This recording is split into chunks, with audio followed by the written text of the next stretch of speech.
That's good. Yeah, that's good.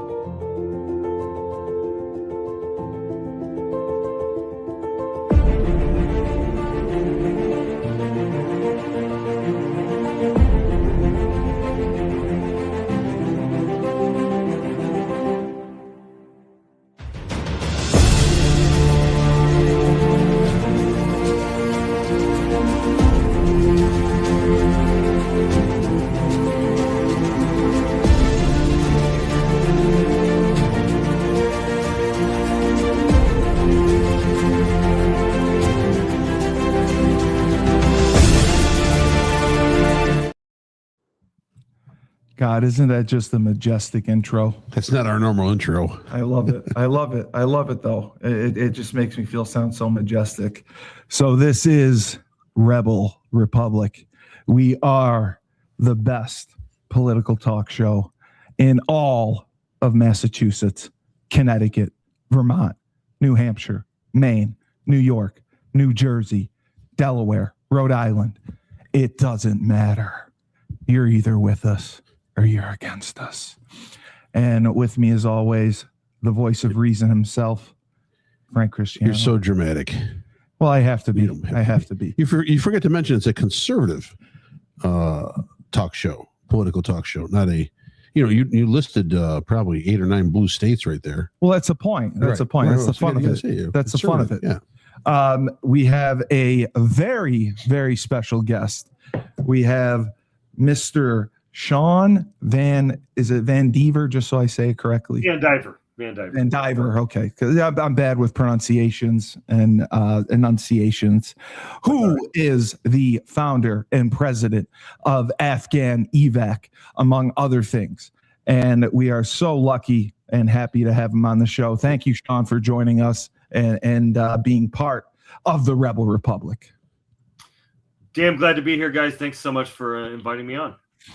So I was doing some research on you. I knew you grew up in California, and you went right into the Navy at age 17. That's right. I grew up in Bakersfield, California, where Kevin McCarthy's from, and was there from ages like 3 to 17. I was a little bit of a troubled youth, so I went to boot camp for bad kids a couple times in San Luis Obispo, and got kicked out both times. So I have a GED and a high school diploma. Went off to the Navy, got my ass kicked a little bit by my fellow sailors, and left with a master's degree, a bachelor's degree, and a whole bunch of certifications in security, homeland security, anti-terrorism, etc. I saw that. A GED and a high school diploma. That's pretty impressive. Could I get a GED still? I don't know. He's landed in a nice sweet spot right now for the education, and not paying $100,000 a year for education. So I think it's true. It's a good launching point right there. That's true. So your Bachelor of Science was in Domestic Security Management, and then you got a Master's of Science in Homeland Security and Safety Engineering. That's right. That sounds complicated. That does not sound easy. It is. So my favorite textbook was the Blaster's Handbook from the Safety Engineering. I thought it was pretty cool. And who he said Kevin McCarthy? Who's that? It was the Speaker of the House. Oh, I'm sorry. Yeah. I should have known that. So again, you were in the Navy, and then you end up with Afghan Evac. It was started. I mean, it's a 501c. It's a nonprofit organization, technically. That's right, 501c3. And if your listeners want to donate, they can go to afghanevac.org/donate. We will put that in the show notes for sure. Absolutely. And it's funny because you served over in the Navy, and then you go right back over there, like with no fear. You go over there, you see what's going on, and you want to go and you want to help the people, especially the refugees that contributed to our cause to help us there. I want to be so clear. I didn't serve in Afghanistan. I served up the coast of Iraq. I served up the Horn of Africa. I served in South America and Latin America. I never served in Afghanistan. And we didn't have to go back to do this work. A lot of what we did was mobilizing Americans for welcome to make sure that we followed through on the promises that guys like me and folks that served in Afghanistan made to these people who took life in our name. Yeah, and there were promises made, and promises obviously fell through at some point. And then you obviously mobilized the team and took action, went back over there, and was like, we got to get some people out of here. And That's you right. brought families over who've had success, who've done well. And that, to me, is so philanthropic and impressive because there weren't a lot of people doing that at the time. Well, no, it looks like, and correct me if I'm wrong, Sean, it looks like that your organization brings together different groups. I mean, there's hundreds of groups listed on your site as well in reading that are sort of scattered, and you're just trying to put them together for the sole purpose of doing this. Yeah, look, we started because I was sitting here.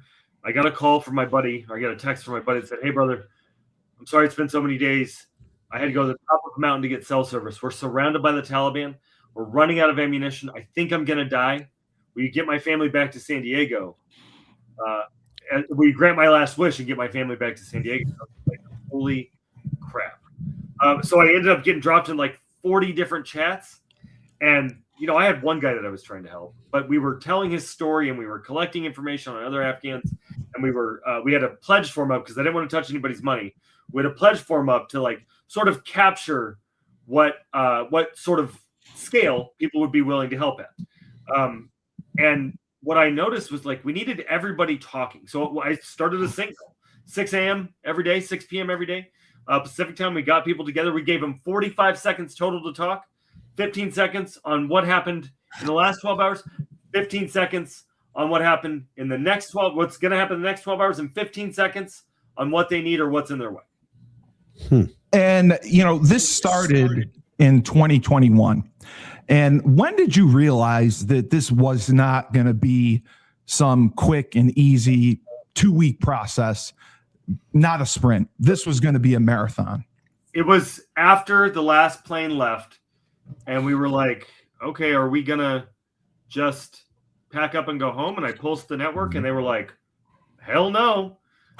So we landed a meeting with the State Department, and what we found, despite all the nonsense that you would see in the news, what we found was that the staff at the State Department, including Secretary Blinken and Undersecretary John Bass, they wanted to keep this going.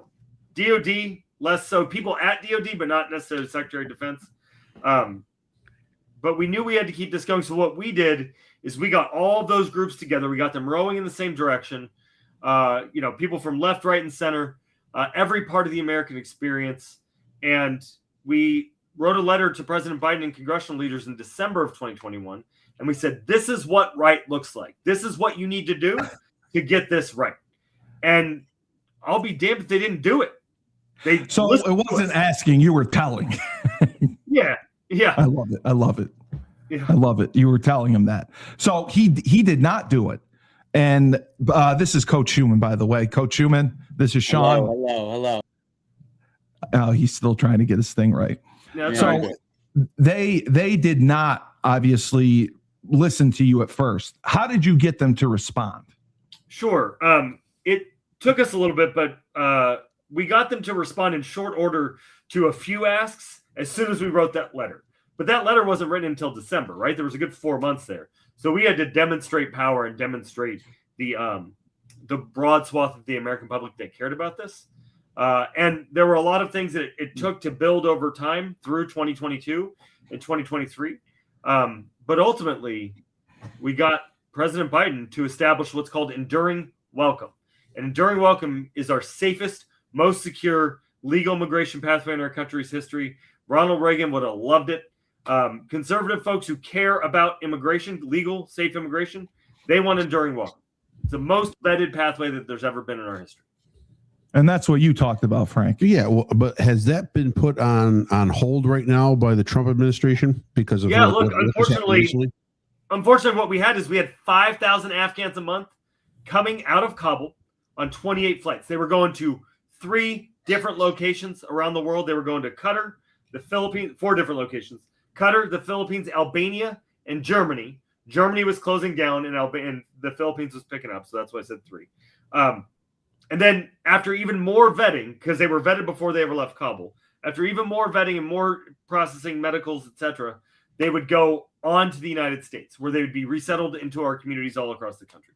And it was working really well. In fact, there's never been a single incident with somebody who came over here through and during welcome. And on January 20th, because of the executive orders, all that got shut off. And we thought at first that it was a mistake, but it ultimately didn't end up being a mistake. We think that the president was deferring to Stephen Miller on this, and he just doesn't want anybody to come here. And it really sucks because these folks are different. These are people who stood by our sailors, soldiers, airmen, Marines, Coast Guardsmen. The Space Force wasn't around. But they stood by our troops. They saved our lives. And the most important thing of all of this is that these are people who somebody with an American flag on their shoulder said, we're going to take care of you. Promises were made, and you have to be able to cash the checks that America writes. You can't write the checks. I've got to ask this in a way. So with the recent act that happened in D.C. with the Afghan who ended up killing two National Guard, well, one still in critical, two National Guardsmen, and then the follow-up in, I think, Austin, Texas, where there was another Afghan who was tied into this as well, and they were friends. Were those two vetted through your program or through the program you had mentioned, or were those separate incidents? So I'm going to be very clear. Afghan evac doesn't vet anybody. That's a government job. Only the intelligence agencies, Department of Defense, law enforcement can do the vetting. They were vetted. And the truth is that nothing would have been picked for these guys. Nothing would have been picked up. I do want to do a little bit of disabusing narratives that are out there. Sure. I don't know that they were necessarily friends. I think they served on the same base, but not necessarily at the same time. And the guy in Texas I've seen the transcript of the video. He was reported by Afghans in his area. I know because the guy that I got involved to help, Lucky, who begged me to grant his last wish, he made it out of Kabul. He talked his way through 10 Taliban checkpoints, got on a good helicopter over to HKIA. Afghans reported that guy. That guy never would have been found out. And here's why he never would have been found out. And here's why I also think the administration has made so much noise about this.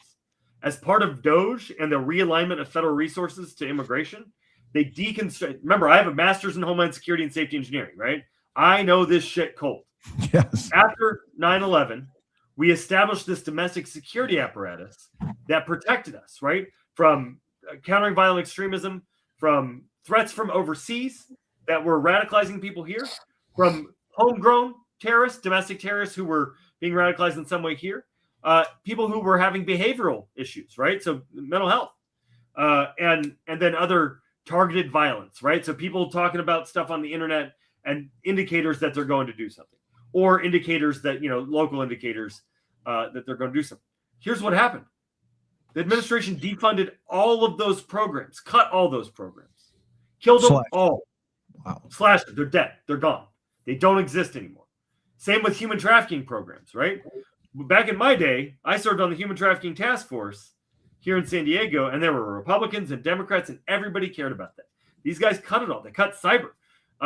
One person on the Senate, a Republican on the Senate Homeland Security and Government Affairs Committee, said to me that they're really terrified because this administration has wrecked all of the things that are meant to keep us safe, with the exception of anything focused on immigration. And look, the immigration effort.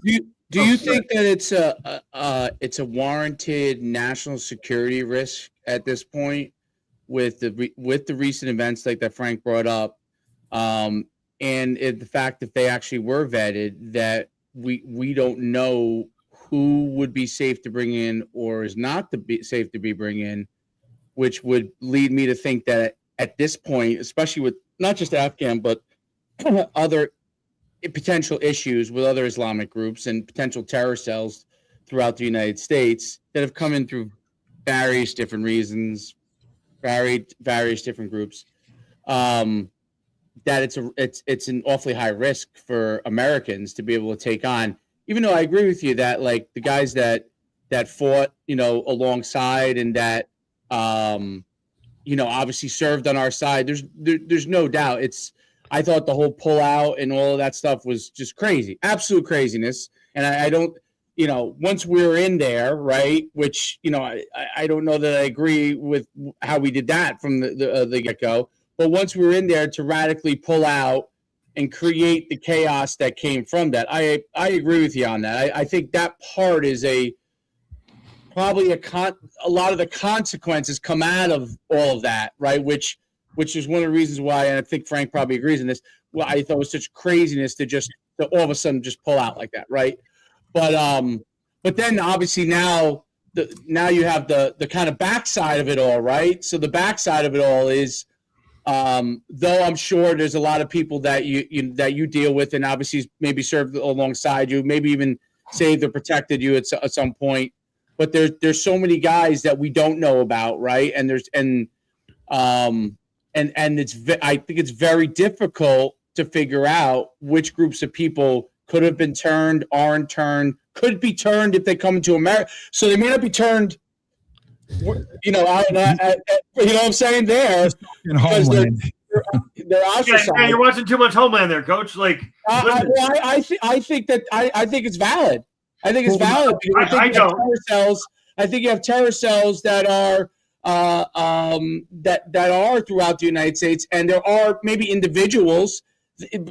As scary as a terror cell could be, an individual could be just as scary, right? I mean, an individual can do a lot of different things. So I think that's part of the overall issue, even though I do agree with you. I mean, like, I think that, I mean, when I watched the planes leaving, I thought, geez, not only were our soldiers left behind and left in bad situations, but some of the people who, like you brought up, who served alongside us, those people are obviously in some bad situations, and it became, for lack of a better word, a gigantic shit show, right? So, but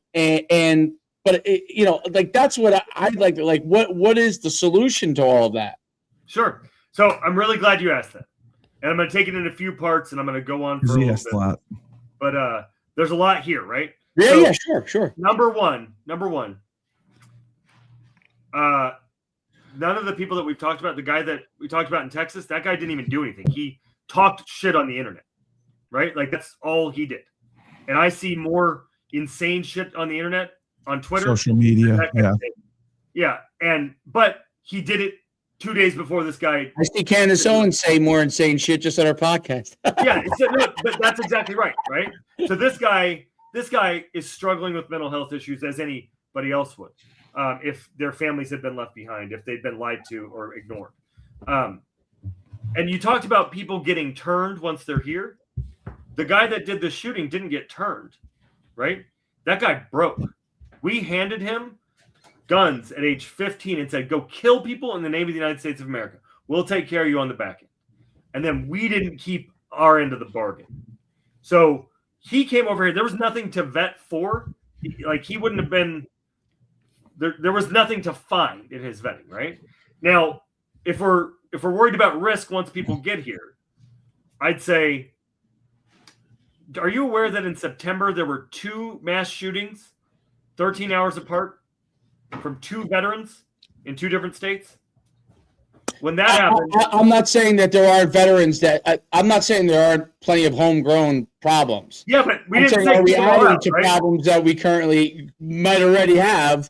We didn't say kick them all out or end veterans benefits. We didn't say, hey, nobody gets a GI Bill. Hey, nobody gets health care after serving in the military. Hey, right, but that wouldn't make sense. That wouldn't make sense. The same way it wouldn't make sense to go back on the promises that we made to all of our wartime allies. They're not American citizens, are they? I mean, they're every bit the veteran that I am, right? They fought our war for us. They're still not American citizens. That's okay. I'm not saying they should go back on it. I agree that those things are wrong. Yeah. But to me, it becomes potentially compounding issues. I know. That's the way I look at it here, and one guy did a thing. It was an isolated. Here's my issue, and I'm going to sound like an Islamophobe. Fine, whatever I sound like.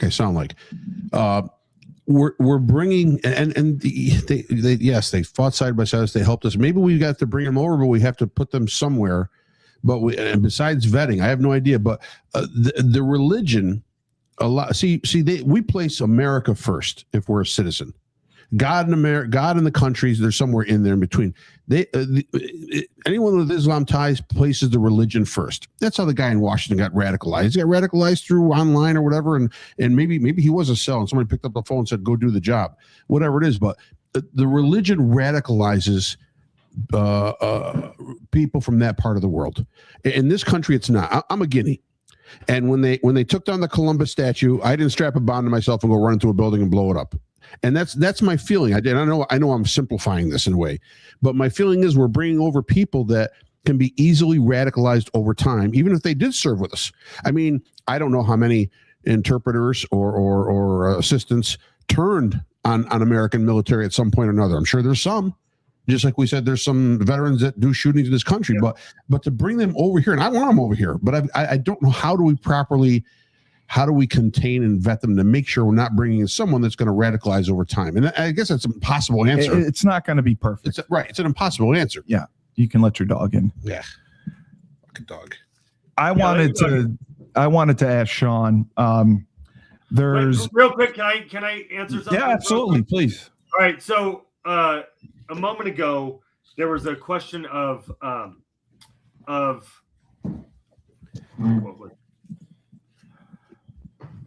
I don't remember. It was something about terrorists. Oh, terror cells.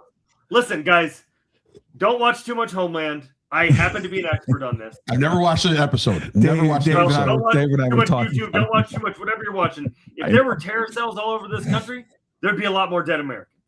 Yeah. Right?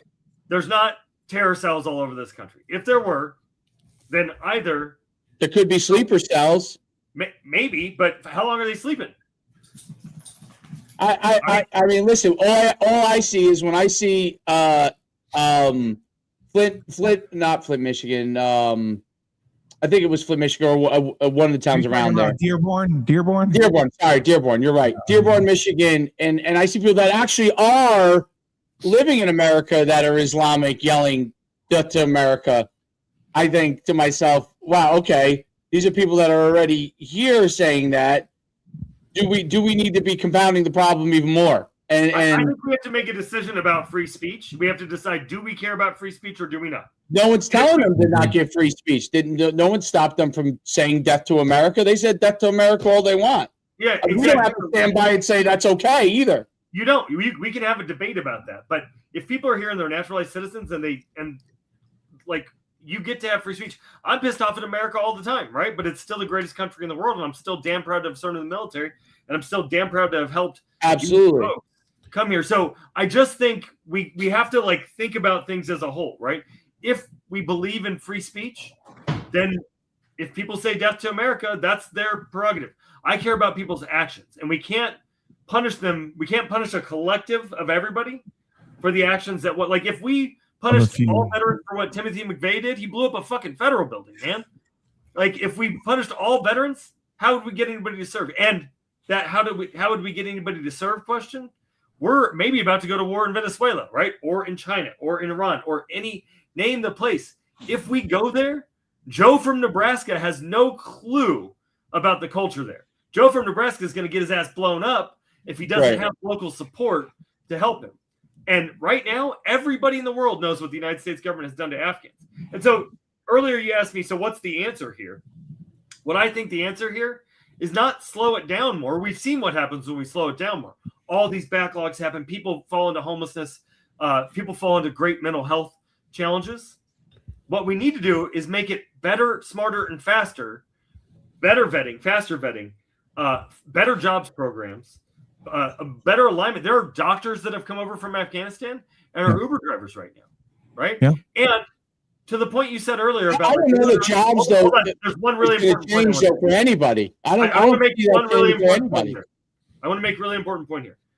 The most patriotic people that I've ever met are the Afghans that I was with last night at a Yalda celebration, who are so proud to be Americans. So proud to be American. Grateful, they're so confused about what is happening right now, why their families can't come here, why their neighbors are being hunted down in the streets by masked agents of the state. Do you know where we have masked agents of the state, unidentified, disappearing people? That's what the Taliban does. Yeah, exactly. I wanted to ask because I heard there was a famous story of you on the phone with Josh and another veteran while they were literally carrying babies over a wall. Can you tell that story in your own words? Because just reading about it was astounding. Like, I don't know what story you're talking about, but I can tell you that there were a litany of cases where we were on the phone trying to get people with blue passports or trying to get Marines to take babies, trying to get Marines to take our wartime allies in, because it was really dangerous for little kids at the airport, right? Really, really dangerous, really scary and dangerous. And so people with the youngest kids it was really hard for them to make it out. And here's what happened is our government told people that if a baby got there or if they got on a plane, like as people were getting on the planes, as our government was rushing people onto the planes, they would tell them, hey, it's okay. We're going to reunite you with your family as soon as you get over there. It's 4.5 years later, and there's still 15,000 people that need to be reunified. Only 2,500 were reunified. And it's horrific. I want you to imagine if you had a 4-year-old, Jesus, they'd be 8.5 now, right? If you had a high school freshman, they'd be graduating and starting their career or college. And I talk to those people all day, every day. And people are forlorn. They're like, I'm going to go back to Afghanistan because I can't make it without my wife. I can't make it out without my kids. Women can't travel alone there. So if their husband's here, how do they get to the airport? How do you know? Obviously, they're not out in the open, or because someone will recognize them as assisting, the U.S. in that conflict. So, how do they operate? Where do they live or move? Are they constantly on the move? Yeah, look, it's different for everybody, right? Some people have, luckily, like family that is low key.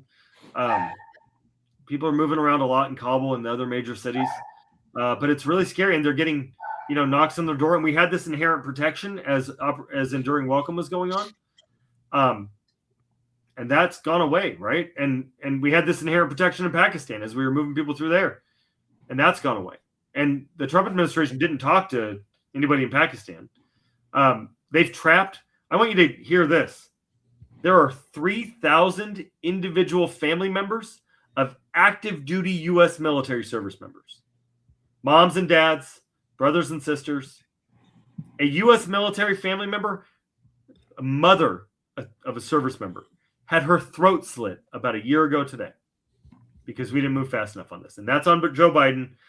But Joe Biden was at least moving some people, and they were getting it was going. This was American citizen that was stranded there? No. This is an American citizen who is serving in our military. Right. Their mom, their dad, their brother, their sister. Who are Afghani? I mean, who are of American? Are they American citizens, or are they? The Afghans in Afghanistan are Afghan citizens, right? These are folks who served alongside our country. They fought with us, yeah. They fought with us. Then they came here as SIVs and they naturalized, or their families came here in the 70s, right? When they were fleeing the Soviets. They naturalized. They have American citizens that have since joined the military. So it could be like a 20-year-old born here, natural born American citizen whose family's back in Afghanistan still, right? Maybe mom and dad went back. And they're serving in the military. Their relationship to that service member puts them in grave danger, right? So how do we protect? How do we? So those people that are over there, is there a program to protect those people? Because you're not going to be able to bring in everybody whose family member still over in another country. No. That's an impossibility. Not over in another country. This is very specific. The United States was at war there, fighting the Taliban. No, I get it. I mean, there's only 3,000, right? 3,000 would fit in Utica. Like, there's not 3,000. But Utica wouldn't want them at Utica. I mean, I'm just saying, you could fit 30,000. Probably could fit 30,000. There's no one here. We do have a big refugee center here, by the way. A lot of different nationalities are here coming from overseas. Right. Look, and think, like, America was built on this, right? Ronald Reagan, when he described the shining city on the hill, you know what he said about it in his farewell speech? Like on the Midway, he told the story of like the Midway was out there saving refugees in the South after Vietnam, and he describes this story of a refugee saying, "Hey, sailor man, freedom man, help me," and we did. And he said, "Hey, I want to define the shining city on the hill." He said, "You've heard me talk about this speech after speech." It was his farewell address, and he said, "The way that I see the shining city on the hill is it's a bustling city, bustling with commerce and people. And if the city had to have walls, then the walls had doors, and the doors would be open to anybody with the strength and the courage to make it there." And I'm curious about this though. So we're talking about Vietnam. Is that what you're talking about? Yeah. So the biggest difference to me in people leaving communist countries versus leaving an Islamic country is they're bringing a religious faith with them that potentially has dire consequences. Okay. Whereas the overwhelming majority of people that are coming from Cuba, that have come over from Vietnam, those people are escaping, looking to be part of the United States as it is. It is not always the case with Islamic groups that are brought over. That is part of the overall issue that we have. We have a battle culturally and religiously within the United States, where one group is trying to, if they can, move other groups out of their areas. And I'm talking within certain cities and stuff. So that's a true reality that is going on in the United States and through large parts of Europe. And so though there are many great people that are of Islamic faith, okay, and I know a lot of great people, and so does Frank, okay, you have an overall issue with trying to figure these things out. It is not a like slam dunk situation. Well, it's not you know perfect. what I mean? And I get your point on these guys that have served along that become naturalized citizens. It's horrible for them and their families. I get it. That's why I asked. Like, is there a way that we could serve programming for people that are still in that country to be able to protect them, much like what we have for people that are in like witness protection programs and stuff like that, right? Like that to me would be the SIV program and the refugee program are that program, right? Okay. So then the next step is to like bringing them over to the United States, though, is not necessarily the answer. But that was the promise that we made to them. We made to them. We said they could come. There was a check we wrote. And that's the promise we made to them on our I way out. think it's terrible because we made that promise and then we pulled out of the country. But when Biden did that changed the whole nature of everything. And you know, I'm a conservative, and so I was completely against the way that we pulled out of there, the way that we just kind of just completely ripped the Band-Aid off like immediately. I thought that was a bad way of doing things. My biggest point on all of this is I think we should be helping those people. I don't know that a program to bring them over at this time is the best served in America for Americans. That's my biggest thing. So, I'm not saying that there isn't a point where it is, and I don't know, I don't think I have the solution as far as how to best do it, but I do not think the best solution is just to take a whole swath load of people and put them into a city. And do you think we should kick Christian nationalists out too? They're American citizens? Yeah, and there's non-American. Well, they're American citizens. They're already American citizens. I'm not proposing kicking any American citizens out, no matter who they are. Okay, So if they commit a crime, they go to jail. Well, I'm just saying, if you're making a crime, they go to jail. That's what they do. If they commit murder and the place has death penalty, they go on death penalty. That's what we would do to anybody, right? The religion notwithstanding.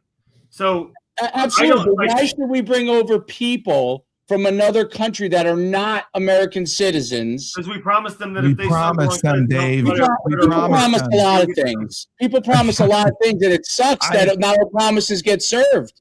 Yeah, But but if they the United States fought of for America us. makes a promise, that's got to be followed through. They fought right beside us. They fought I for think us. it depends on the situation in this case. And I think that the I think climate so. in America has changed radically. And I think it's changed radically. And I think it sucks from that standpoint for those people. I do. And I think that something should be done for them in their country.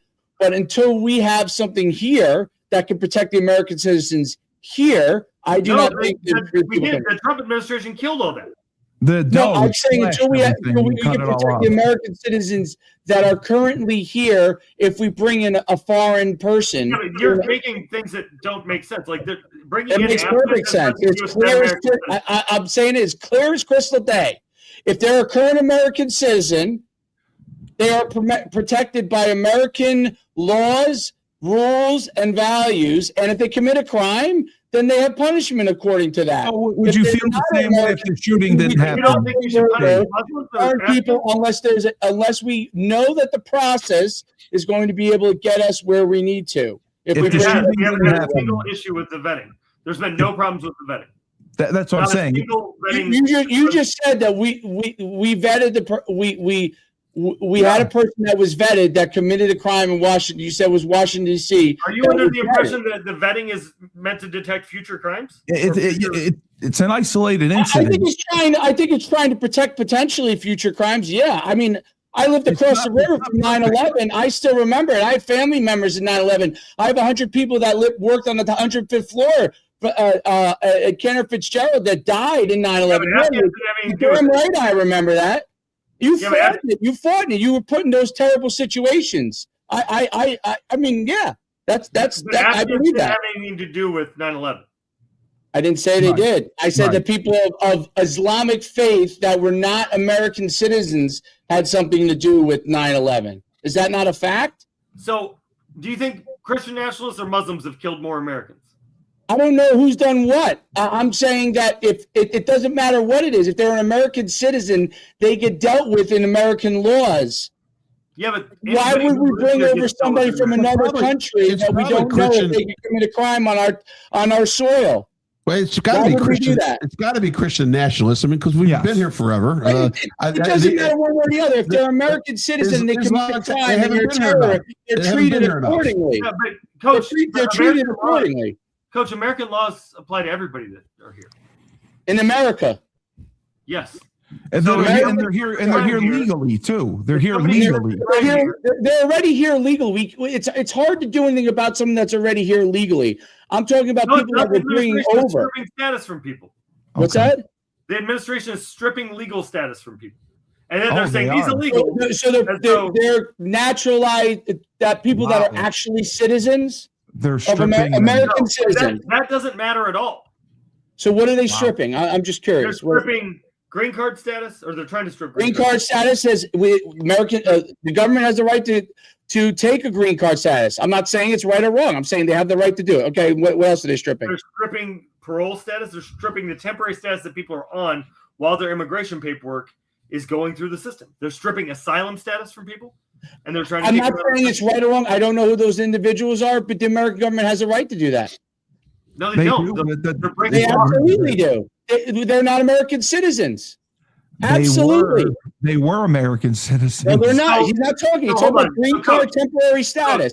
Absolutely no. Not. Coach, if your governor or the president of the United States went to you and said, "Hey, we're going to go and do this for your daughter or your son. We're committed to it." And then the next day it came in and said, "Sorry, that's pulled. You don't get to do it." They told me that they're not going to increase my taxes. They do that every single 4 years. They increase my taxes. They tell me that gas prices aren't going to go up. They go up. They tell me that they might tell us that carbon emissions are going to go down. They go up. I mean, people. People tell lies all the time about things that and maybe not intentionally. I mean, maybe they don't intentionally. I don't know if they do or they don't. I think what you're seeing now is this country is doing an overreaction, which I think may be justified because of the actions of the previous 4 years of the last administration with a border and immigration policy that was non-existent. I mean, basically, you can have millions of people. Yeah. You can have millions of people coming across the border, and that have caused not just a safety issue, which is a possibility. Sure, more more naturalized citizens, more citizens born here are going to create more crime than immigrants, but and it's per capita. Per capita, right? Per capita. Commit more crime per capita as a percentage of the population. Correct, but I'm just thinking now. I think it's an overreaction, justified or not, by the government. And it's not just crime we're talking about. We're talking about a stress on the economic structure of this country as well. You bring in 20, 30 million people, whatever it was over the time. Who knows? It's 11, 20 million. Don't we have a job shortage still? I'm sorry? Don't we have a labor shortage still? There's a labor shortage because we've created 3 generations of kids that have grown up to be adults that don't want to work. I'll be honest with you. Well, they're sitting there with the if you can't get the education, I don't. It has to do. We have an overabundance of knowledge workers and a lack of workers that are working jobs that have to do with manual labor. That's really where we have a lot. We have an overabundance of white collar workers. Manual labor jobs. What's that? I was led to believe that a lot of immigrants did manual labor jobs. No, they do. They do. And I'm not saying they don't. Absolutely, that might be the fact. But that's not actually one thing to do with this. Like, we may not have those. There are people coming over here just to do manual labor jobs. Some of them maybe. Some of them maybe not. Do they have any skills from that standpoint? Some may not. Like, these are all things that if someone's going to be brought over to America at this juncture during a very, very, what I believe is a very, very volatile time from that standpoint. Okay. Not just people from outside the country. It's people inside the country. I think you're right about that. But I think that all this becomes a mixing pot. Do we need to continue? And I think it's terrible that we make promises that we don't keep. I think those things are terrible. I hate it when my wife or my kid makes a promise to me that they don't keep. It's terrible. This is life and death, Dave. That's everything. You know what? It's terrible. I said it was terrible. Yeah. Right? It's terrible. It's terrible and it's unnecessary. We don't have to do it, right? Can I ask you a question though? Because I'm the best podcast host in the universe. Please. You're awesome. This is going to be a shitty question, Sean. It's not going to be a good question. It's not going to be a shitty question. September 2021 comes. People are leaving in droves. You stay. And you have been open about really everything that you've dealt with, everything that you've gone through with your mental health and all the issues that have come back with you. Why have you kept going? Why have you kept this fight going? Well, this is about the idea of America, right? We're supposed to be a place, like Ronald Reagan said, a shining city on a hill. We're supposed to be a place where hard work gets you a day's fair wage. We're supposed to be a place where anybody can make it here, right? The American dream is supposed to be a real thing.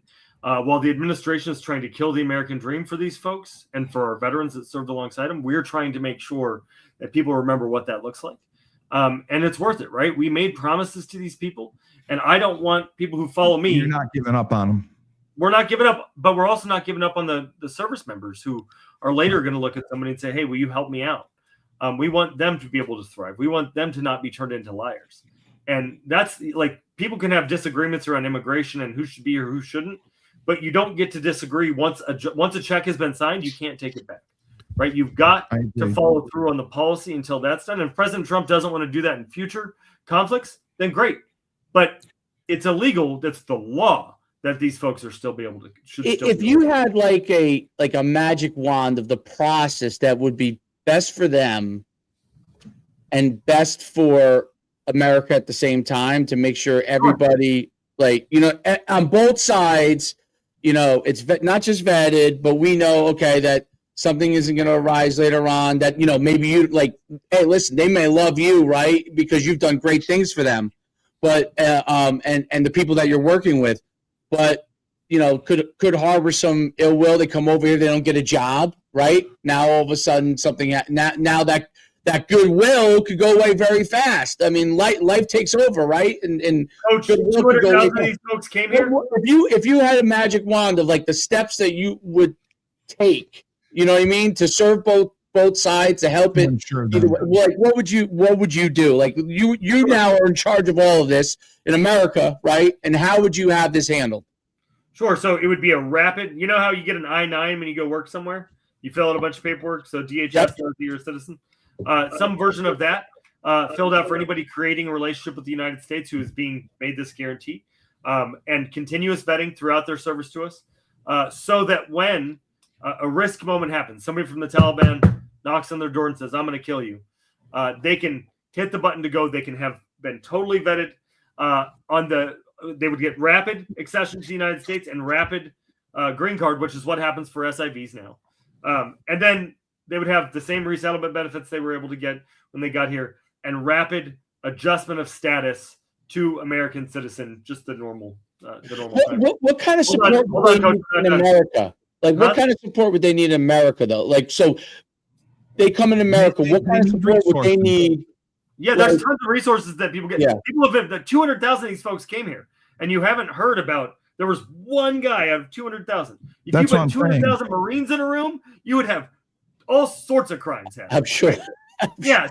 So look, man, like the boogeyman that you're talking about here doesn't exist for these. It was an isolated incident because the system works really well. Now, it would be better if it was rapid, right? These folks have to wait 5-10 years. That's insane. There's people that have been waiting here for 4.5 years to get permanent or durable status here. That's insane. That's unfair. And we would never do that to people, right? We should never do that to people.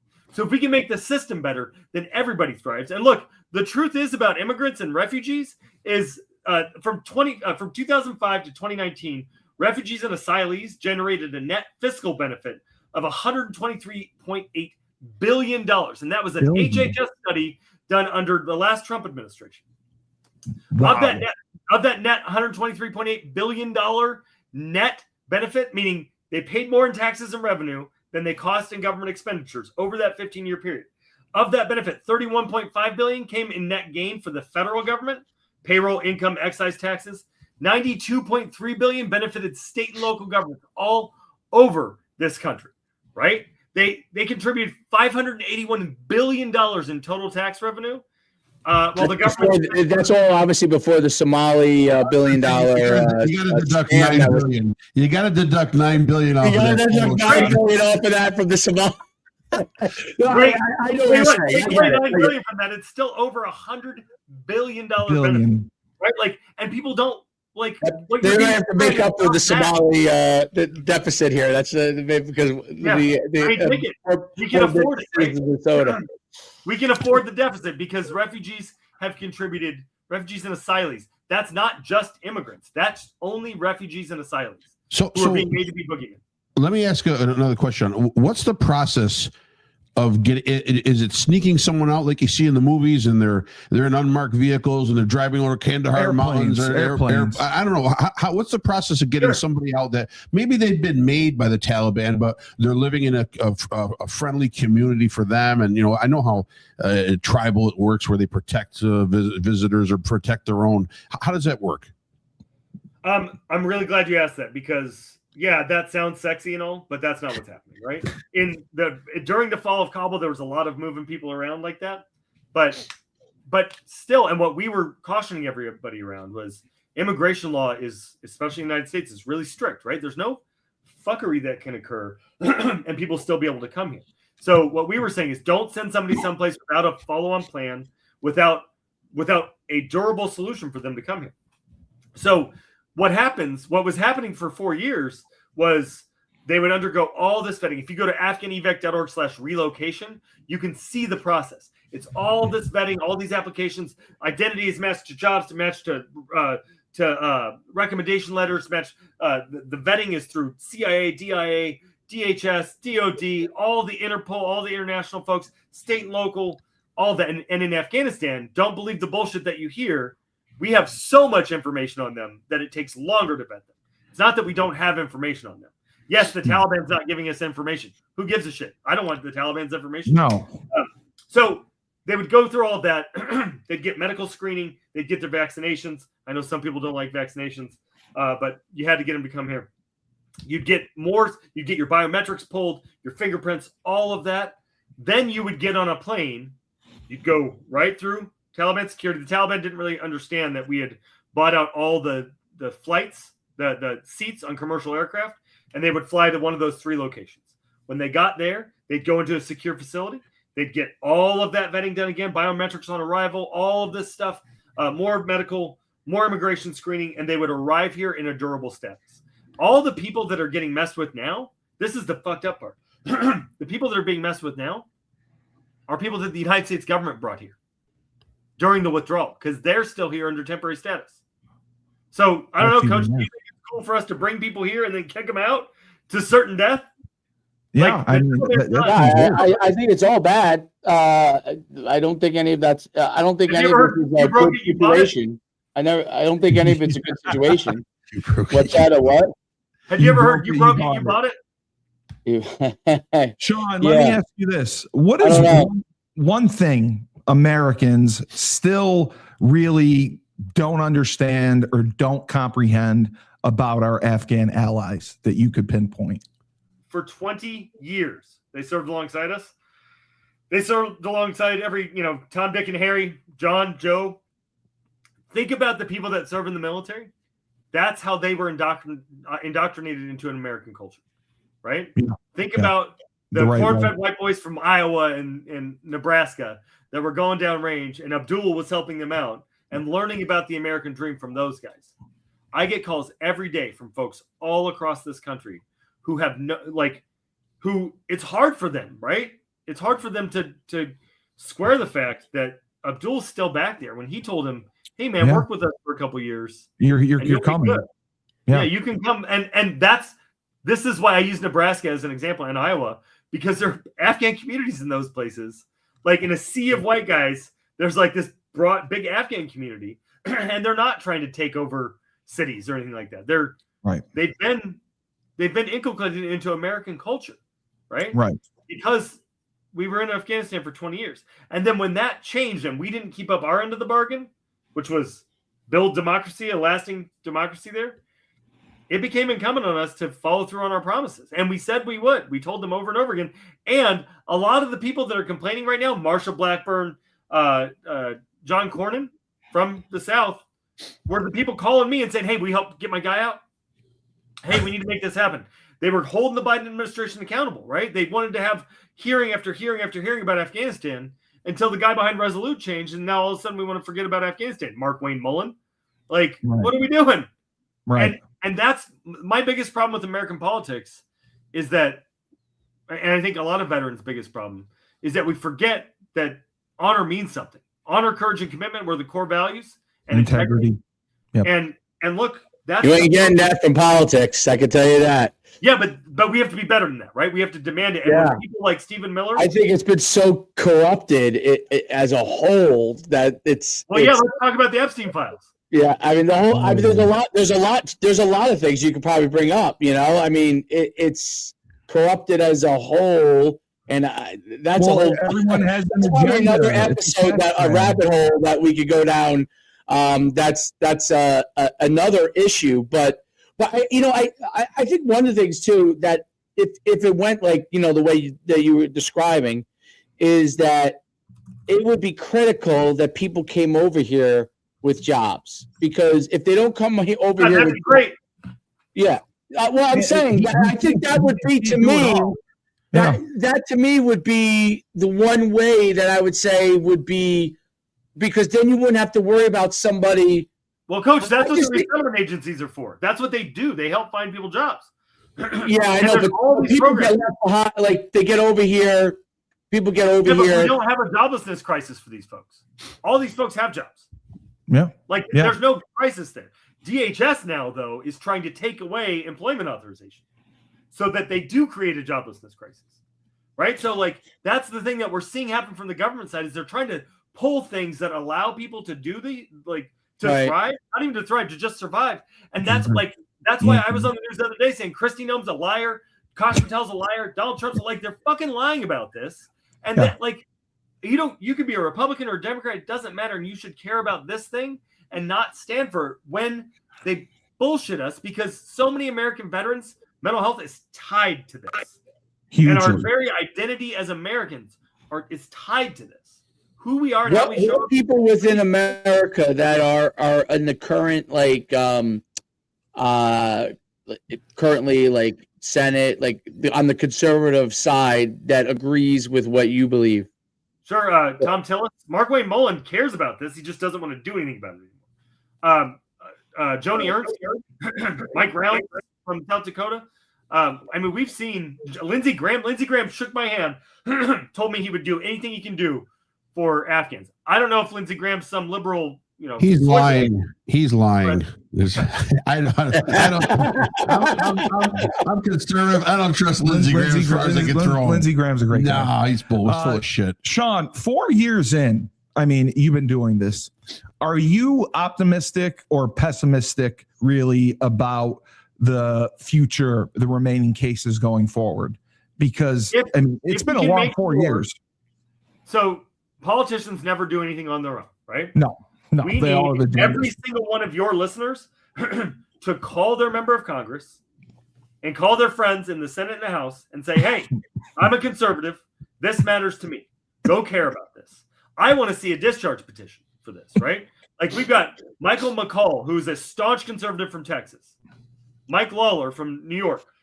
He's a New York Republican. We got Fitzpatrick from Pennsylvania. We've got all these people that care deeply about this issue. I'd love to see a discharge petition in the House for something that matters, right? Like we got the Epstein files, but they're all redacted, and people are trying to play fucking games with that. So what if we did it about this thing that really matters? And what if we saw more than half the Republicans come out and supported this, right?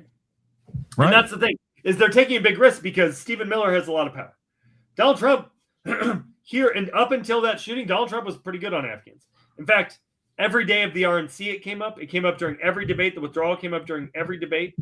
He brought the families of our final 13 fallen down to Mar-a-Lago, spent 6 hours with them. And that's extraordinary. Wow. But that is, you brought up a good point. That is part of what's going to be told about it for a while, is the fact that when you have an incident like what happens in Washington, D.C., there's going to be like a time lag again that gets stacked on because you're going to have public backlash, right? It's not public backlash. It's backlash from the government. Well, it depends on who you talk to. There might be, depends on what side you talk to for public backlash. I would say. Listen, what my observation has been, and I go spend a lot of time in a lot of conservative places, is Joe Wilson. Joe Wilson is the guy that yelled, "You lie" at Obama. Would you think that he's a liberal bastion, a liberal lion? Probably not, right? He's as MAGA as they come. And you can go look at our social media. He stood there with me last week and said, this is an isolated incident. We cannot use this one incident to cause harm to all these people because people recognize PTSD. They know what it looks like when a veteran of our war breaks. And that's what happened. This guy was otherwise a hero. Right. What happened isn't an Afghan man went and killed a service member. Right. It's somebody who fought our wars, killed somebody who was ready to fight our wars. And that's fucked up. Yeah, there's a bigger overall issue. Is that we fund the front end of the wars, the bombs and the missiles, and we don't fund the back end and take care of it. I agree with that. Squeeze balls all the time. Get the fuck out of here. I don't need that. I need mental health support. I need jobs and housing. Absolutely. That's a good point. I definitely 100% agree with that. I mean, I think that's the biggest part of the overall issue is that there isn't enough mental health support for veterans, for people that have fought wars, people that have fought on our side, to be able to help them get through the things that were obviously bare minimum traumatic events that happen to people and never going to leave them. I mean, did you know he asked for help like a few weeks before that, and the CIA ignored him? Oh no, I don't doubt any of the things that you're saying. I don't doubt any of that at all. So what we need to do is especially conservatives, because Democrats don't matter, right? We need conservatives to stand up and say, we need you there for us on this issue. We know that people are all over this. We know that the World Relief, which is the big Christian resettlement agency, they've been incredible. There's a group called, there's a bunch of women's groups out there, Mormon women, Christian women all over this country, women of faith. What we're seeing is faith leaders from the Catholic Church, the Christian churches, the Episcopalian, Lutherans, et cetera, et cetera, et cetera. They all care about this. Jewish folks care about this. Everybody of faith cares about this. And it sounds like listen, you're to be commended as far as how you're fighting. I mean, it seems like, well, it's passion, it's enthusiasm. Yes. It seems like there has to be to me, I'm just viewing this out from the outside, right? Looking in, listening to what you're saying, but it becomes a situation where the educational process of helping people to understand why they should care more about it is a difficult one that has to be presented like you are doing over and over again and on a larger scale. I think that is a definite stumbling block. You know what I mean? Because it's not, it's not on the turning point agenda, right? You know what I mean? When they're going from city to city. So like, but grown-ups can disagree, right? Like we need people of faith and conservatives to show up and say to Turning Point, say to President Trump, hey, this issue is one with which we disagree with you on. Yeah. We've got to get this right. If you care about veterans, and we hear that people care about veterans. We say it. Unless you're going to show me that you care by taking care of our friends that saved our lives. So what I would ask you, if you got a 15-minute meeting with Donald Trump tomorrow, what would you say in those 15 minutes? Well, I would commend him for negotiating the end to the war. And I would say it's really important that we follow through on all of these promises that were made, right? He is letting Stephen Miller squander his relationship with veterans, and I know he values his relationship with veterans. A lot of the people that are around him, Tim Kennedy was spending a lot of time at the White House. He was front and center in all this, right? Zach Nunn, a congressman from Iowa, is a member of our coalition. He's a Republican with President Trump's endorsement. People that President Trump care about. Laura Logan cares deeply about this. Stephen Miller is never going to be sold on anything immigration. So if something's going to be different, we need President Trump to lead on it. And if he did that, he would have the loyalty of all of these Afghans, and people all over the world would believe that America's word means something. Yeah. Who is in conflict in this? Like, so like you mentioned, I think you mentioned Kash Patel, right? People around and like, where does like a guy like Dan Bongino stand on something like this? What, like, I'm just curious. I have no idea. I know Laura Loomer does not like Muslims, so she attacked us, which whatever. And because we support Afghans, but I mean that's always going to be. I think that's going to be a stumbling block here and there, but it's and I think it's going to be it's a stumbling block because of the climate more so than about those individuals and obviously what their families serving America. I think the climate is an issue, and whether it's a level of misinformation or not. The climate is the climate, right? Like, well, 90% of the American public supports Afghans, right? How much? 90% of the American public. The polling we had from last year showed 90%. I don't even know whether I should or until you brought this up to me. Honestly, I didn't even know that it was like, you know what I'm saying? Until this came to the forefront for us, I didn't even know this was an issue one way or the other, right? So I obviously know about them America pulling out and how quick that was, and obviously all of that. But I didn't even know that this part was really installed. I started researching, obviously what you were doing to get ready for this, right? And so I think that's. So I do think that's probably like what Laura Loomer thinks is like she's anti-Islamic. Like I think that is you have this like strange conglomeration of issues that are getting thrown onto this topic, right? Probably unwarranted. I admit that like that might be the case, right? But nobody's asked where that guy got that gun, right? I think there's so many things. I mean, in the last 6 months, there's been a lot of things that may have gone on that would slam any one of these things. Just like the Brown shooting over the weekend. I mean, any kind of thing related to some of the things going on because of whether you have the issue that happened in D.C. or you have what's going on. You guys remember that Minnesota with Somalian issues? So these things get lumped together. You understand what I'm saying? Like, so the thing is, you've got it has to be fought through to get to the forefront that it's different than some of the other issues. I don't know if that makes sense. I think we successfully do that. I want to talk to you about. Do you remember this Minnesota shooting? Yeah. So, Christian nationalist guy goes and kills 2 Democratic lawmakers in their homes, right? Or kills one, their husband. Yep. You know what he had written on his gun? I do not know what he had written on his gun. He had all sorts of shit written on his gun, but he also had written on there a message about killing the one Jewish resettlement agency. Oh my God. I think we have as big of a problem in this country with hate for Jewish people, for Muslim people, for all these people. And we care about that. Like, there's groups of people that care about all of them, right? None of those folks deserve to be hunted down and killed. Absolutely. And the vast majority of people doing that in our country are not Muslims. No. They're young white men, right? Well, we're not like looking at their identity as a reason to mess with them.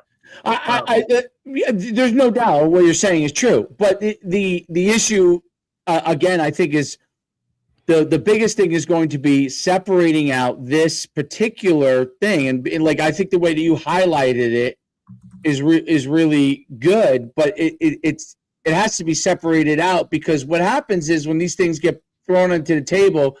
So I'll use this example.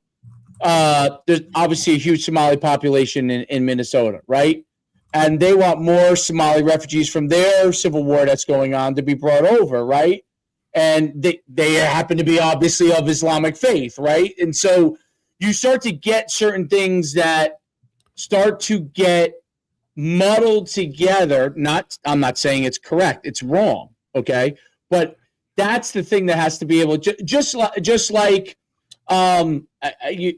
100% right. Like when there's people that are anti-Semitic, we need to call that out. When people are overtly racist, that has to be called out. When there's somebody treating an Islamic person that is doing absolutely nothing wrong, there's an issue with that, right?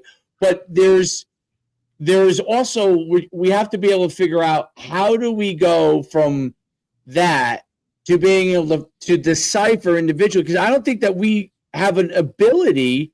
We should, but I don't think we do have the ability within the government to figure these things out, or maybe we have a competency issue. We might have a competency issue. So one thing, I want to congratulate you on being a founding father. Freedom of religion was one of our founding principles, right? We wanted people to be able to come here and worship however they wanted to. Right? Correct. So whether you're Jewish or Muslim or Christian or Hindu or Buddhist or whatever, right, you should be able to worship in whatever way you want. And if you guys want to sort of gather together and live in the same areas, by all means. I've been to the North End in Boston. There's a lot of Italians there. Look, and there's a lot of Irish folks in Boston, right? Like, people want to live where they want to live. Earlier in the broadcast, we talked about the various programs that were decimated by the administration. One that I didn't talk about was these this funding for community groups, which allowed them to create sensing mechanisms to take care of their own and to flag. You've heard of see something, say something, to flag if there's a problem. But if all those problems go away, you start seeing these things pop up. And what the administration is saying, oh, look at these big problems that they created, because we had a handle. It could have been stopped. And that's the thing, that as an expert in this, as a scholar in Homeland Security, somebody who's written about these programs for 2 decades, it's infuriating to me, because there are problems that our country faces. Who should we fire? We're creating our own problem, creating problems for ourselves. Sean, who should we fire? Who should we be putting in? Who should be fired and who should be put in? All right, Stephen Miller should be fired, no question. Put me in. I'll go be his Homeland Security advisor. I got this. I'm more of an expert than that guy is. Stephen Miller, he's my favorite. I got a picture of him next to Joseph Mengele by my bed. I mean, come on. You guys see that Vanity Fair spread? What happened there? No, that's crazy. That's absolutely crazy. Sean, I wanted to ask you, I know this is probably a tough question, but what would you say your proudest rescue story, if you had to go back and say one that you could pinpoint? We try not to get too specific about a lot of the different folks, but there's stories where, I'll tell you one. Our coalition is very broad, right? One day, somebody came to us and said, hey, there's this woman who's facing domestic violence. She's the principal applicant. She wants to get out of there. Her husband keeps beating her and is maybe flirting with the Taliban. How do we take care of this lady? And the Biden State Department worked together very quickly to get her safe passage to Pakistan and very swiftly through the process. And now she's here and she's thriving with her kids. And that guy's still stuck back there. Right. I have to tell you that I want to make a really clear point here. I know that there are people who have a lot to say about Joe Biden or a lot to say about Donald Trump, but the government employees that worked on this in Biden and Trump were so extraordinary. The CARE team, the Coordinator for Afghan Relocation Efforts, the folks at DHS, at USCIS, at State Department, DOD, they were extraordinary people breaking themselves to make sure that we followed through on our promise. And they're broken now. They're devastated with what has happened because laws are being broken. There was a law passed that said there had to be a coordinator for Afghan relocation efforts. The administration's just ignored it. They've shut down these programs. Right. And people have dedicated their entire lives. Its marriages have been lost. I lost 3 jobs and a marriage because of this. And I don't regret a single bit of it. Oh my God. I've been doing this as a volunteer for 4.5 years. Right now we're trying to raise money so that we can turn this into a paid gig, not just for me, but for a staff of people that have been working on this. Right. And to see all of our hard work, we built the safest, most secure legal immigration pathway. And we did it because we thought that President Trump was going to get reelected. We built the safest, most secure legal immigration pathway that we hoped was good enough because it was the best. And what the truth was is that Stephen Miller just didn't want Afghans here. So can I ask, when President Trump was first in office and then when Biden came in office, I mean, was there a distinct change when that happened? And then when Trump came back into office, remember COVID hit in the last year of President Trump's. Correct. Right. So they had tried to turn off resettlement and SIV. They were sued. The court said you have to keep it on. Congress said over and over, you have to keep it on. So they were doing it. It was slow, but there were no visa interviews happening in the last year of his presidency. And then the resettlement system is funded per person that is resettled here. So, and they set the cap early in the year. So all of that had withered and died because President Trump had killed it, right? So they had to rebuild all of that.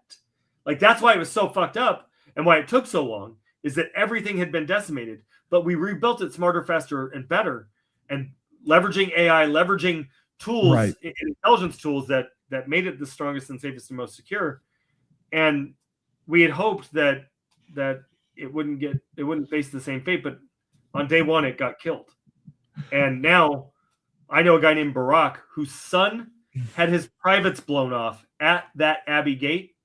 Yeah. Oh, that God. kid is still stuck back there. I read about that. Barack is here, devastated. He called me walking into the White House one day, and I told him, and they were getting all the things done to get this little boy who's grievously injured here to his dad. The 3,000 family of active duty U.S. military, 200 of which are trapped on a U.S. base in Qatar that we brought them there, they're fucked, and nobody cares in government. So what we need is Congress to step up. We need the American people to step up. And even if we have to wait these guys out, whoever's next, we got to make sure that they understand how important this is to our veterans and to everyday Americans. And Dave, I think the biggest thing is the Afghans that are coming over. It's not about the Muslim faith. They're Americans. I mean, they've been working with the American military. I think they're not Americans yet. I think they're different. Not Americans. But I mean, they're different than typical Muslims. To America as refugees, right? But they're not all coming as refugees, right? They're coming as special immigrant visa holders. They're coming a variety of different pathways. Right. But they're different than typical Muslims. They've done more for our country than most Americans I know, right? That's what I'm saying. Put their lives on the line, and I know a lot of guys, including Stephen Miller, who never served in the military. I know a lot of folks who talk a lot of shit, and I would trust these Afghans far more than I would trust a lot of the folks running around making a bunch of noise about America first, right? Like, don't tell me America first when you're. Yeah, I got a lot of thoughts about that. I have. No, wasn't Steve, common sense. Wasn't Stephen Miller a cook on one of the ships you were deployed on in West Africa? He wishes. That's great. Stephen Miller, he's getting you going after your job. It's coming up. So, Sean, Afghan evac. Are you still obviously taking volunteers? Can people volunteer to go over? What we would rather people do is not volunteer for us. Okay. Volunteer for your local resettlement agency. Volunteer with the Afghans in your local community.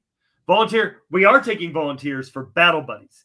And Coach, I'm going to see you at the next Battle Buddies thing. This is what we're going to do. Battle Buddies is veterans, frontline civilians, and people who are involved in the evacuation signing up to stand with our Afghan allies in immigration court, saying, hey, these guys are with us. You can't just detain them for no fucking reason. So you can hit your number.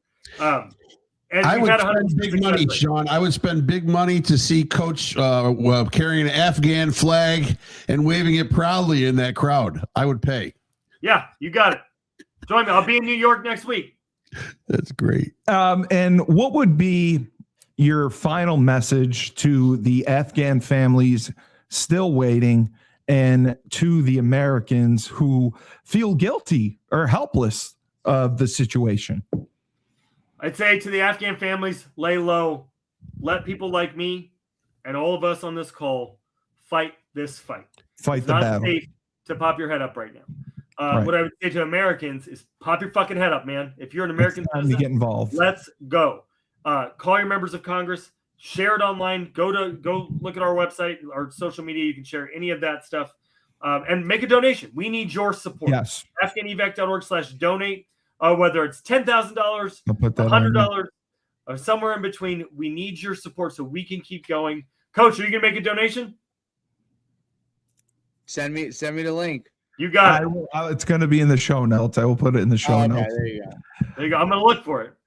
Frank, any last thoughts? Yeah, I saw Sean. I saw a picture of you with President Biden and the First Lady. I put that up. I put that at one point of that. And just now I'm not donating. I take a picture of President Trump. It was the best one I could find. Just to keep the good feel of the conservative show that we have here. Number one, did he know who you were? And number two, did he know your name? That's all I want to know. He does know who I am and does know my name because I was all over his ass about Afghans. And every time I ever saw him, he said, "Are you here to shake me down for Afghans again?" And I said, "Yes, I sure am." And that's great. And I mean, he and I got into it. We had several disagreements. My finger in the face of the president and the chief of staff, like saying, "What the fuck are you doing?" Over and over. And look, you know why I have respect for President Biden in this vein? It's because he took it and he let me keep coming back and keep giving feedback because people around him wanted to get it right. Right. And that's not up when he pulled out. So yeah, I agree. So the last thing I would say, Doge obviously had a purpose, but it went too far, is what you're saying. They slashed too much and have caused too many problems with what they've done. You didn't see any LGBTQ money going through Afghanistan there like it was that was coming up? No, but I'll tell you what, we would have taken it. Yeah, right. Listen, right. It's true. I don't care I don't give a shit who you love. If you're fighting for America, fight for America, man. Yeah. Yeah, absolutely. I like it. Well, Sean, thank you so much for coming on the show, sharing your thoughts, putting up with the three of us.